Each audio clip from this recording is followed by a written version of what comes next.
How you doing, YouTube? Matt Master Beer Reviews, back with some West Coast hopeful goodness. West Coast beer and brewery hopeful goodness in the form of Pariah Brewing Company. It's their Back to the Filter double IPA.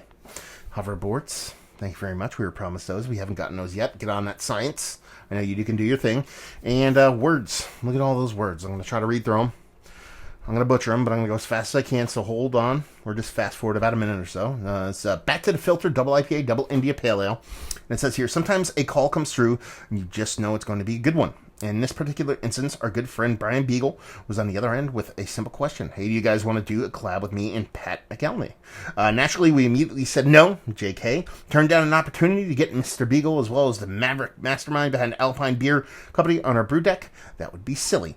In a time where haze is all the craze, we realized that what needed to happen when Pat exclaimed we have to go back to the filter. Utilizing both new and old school hop varietals, this West Coast Double IPA is 50-50 split between fawning into the future and reminiscing about the past. Centennial and Laurel lay down a foundation of bright citrus zest and pine, while Simcoe and Enigma ride the DeLorean of tropical dankness straight into your face hole at 88 miles per hour.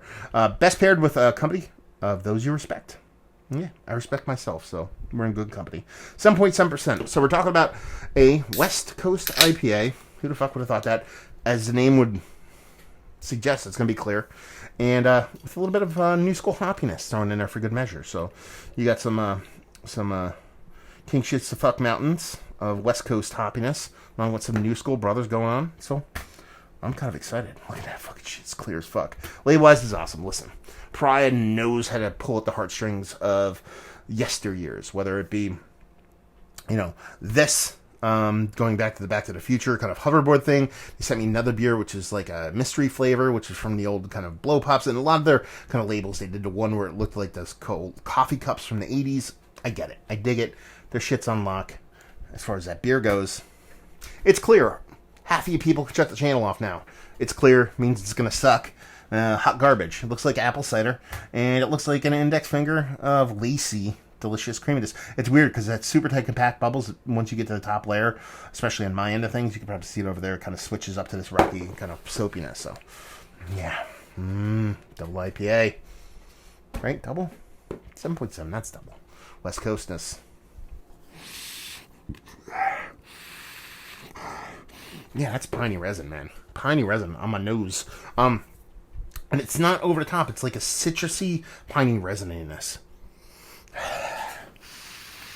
But it's not over the top. I mean, it's more like weird because it's like when I think of like pine, what I think of outside of beer when I think of pine is because when I was a kid, I had this really cool area I would play in when I was a kid.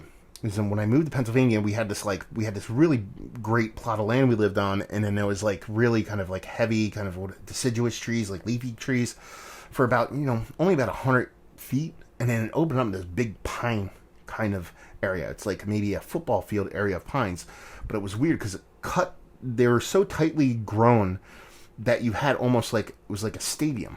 And it was really weird. It was like you can go there and there was no branches like even close to your head because light couldn't get down that far, so all the kind of pine the arms, branches, those are what they're called, branches of trees, were much higher.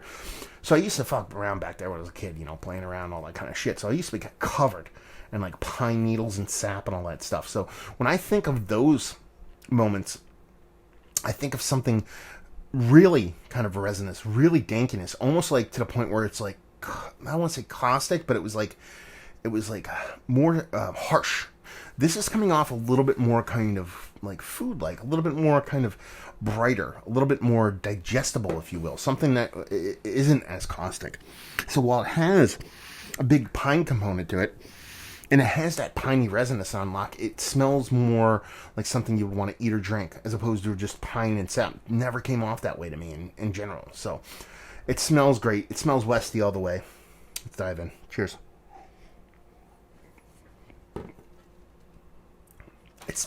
It tastes like wood. That's the thing that's really knocking me. It's got this woody herbal component to it. And it's very wood-like. When I say woody herbal, I'm not meaning like herbal like tea or tannic or anything like that. It tastes like almost like it was rested on like pine wood along with a piney resinous to it.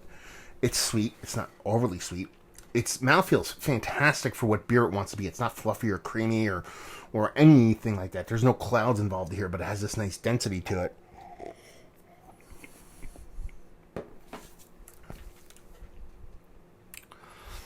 It's just a really good beer, man. This is really fucking good. And I get what they're talking about. It has that piney resinous thing I talked about at the open, but it doesn't get too striking. It doesn't get too bittering. It doesn't get too over the top. But there's nice, soft citrus, grapefruit, even touch of tropical vibes floating around there too. Sure, that piney resinous kind of leads the way and is absolutely 100% the leader in the clubhouse when it comes to the beer. But not far behind is that fun, new kind of fruity portion of hops that we're so familiar with nowadays that didn't even exist when a lot of these guys started brewing. It's just really good, man. Like, this is a really good beer. And it's one of those things where it's kind of like, okay, you know, probably not everybody's cup of tea. You know, especially in the new school, new money, hazy game. You know, this is probably, people are like, okay, whatever. It's a beer. You know, it's old beer. This isn't old beer, man. This is new beer just with old school sensibilities. And I think that's a pretty thing, man. It's a pretty thing, and I think it's something we need. You know? Yeah. Maybe not that. Not the beer that we need, the beer that we deserve. Or do you flip that? Not the beer that we deserve, the beer we need? I don't know. Some kind of Batman shit. Anyway, yeah, I like it. I think it's great. I think it's actually one of the best. Let's cut to the chase. It's one of the best West Coast IPAs I've had as of late. Because I'm not the biggest West Coast IPA guy in the world. Sure, there's so much haze in the world now. When I have one, it's kind of like that whole routine of Eddie Murphy eating a cracker after being on a desert island. Like, this is a great cracker.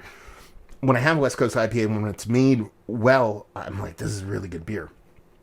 Just because it's so far removed of what we typically get from a lot of beers nowadays.